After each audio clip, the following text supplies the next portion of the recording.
Red Sun is an alternate universe where Superman, instead of landing in Smallville, actually lands in Soviet Russia.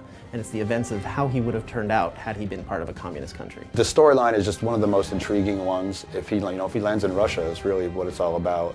And being able the ability to add an additional 20 missions to our already robust scenario mode, I think it's going to give the players a lot of enjoyment. I thought it was genius, actually, the whole idea of Superman landing in Soviet Russia and how that impacts the storyline. When we knew we were going to be able to do a lot of skins and DC kind of gave us the go-ahead, Red Sun would have been on the top of my list. So the Red Sun pack gets you 3 versions of our characters as if they were in this Red Sun universe. You get Superman, Wonder Woman, and Grundy. It also includes 20 Star Lab missions, which are these stories that take place throughout the Red Sun comic book arc. The Star Lab missions are pretty much the natural evolution of how we've done our challenge missions in the previous games. What we're doing this time around is focusing a lot more on unique individual missions where they're a lot more elaborate. So you get to do a variety of different things, whether it's play something like a 2D side-scroller for a mission or break into a building for a mission. It's just gameplay mechanics that you don't traditionally see as just fighting back and forth.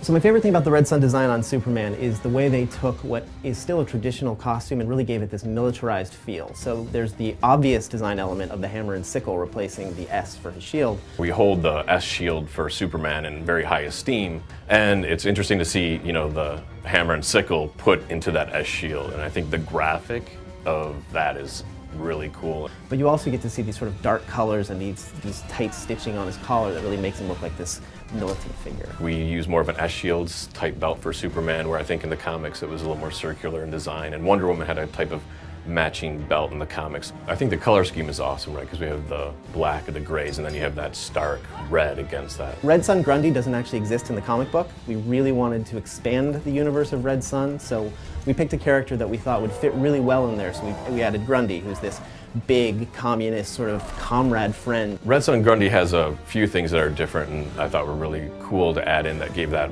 kind of Soviet flavor, and it's the fur hat that we all think of. He has lots of little medals on that you might not see in gameplay. Also, in his back, he has the sickle reminiscent of the hammer and sickle, and those are one of the weapons that he has. He really fits in well with the universe, but it gives fans a chance to see something completely new that they didn't see in the comic book. Everyone around here sort of knows that Superman is my favorite character, so even though it deeply pains me to see that hammer and sickle on his chest, he's my favorite because he'll give me a chance to really beat the crap out of this Soviet Superman.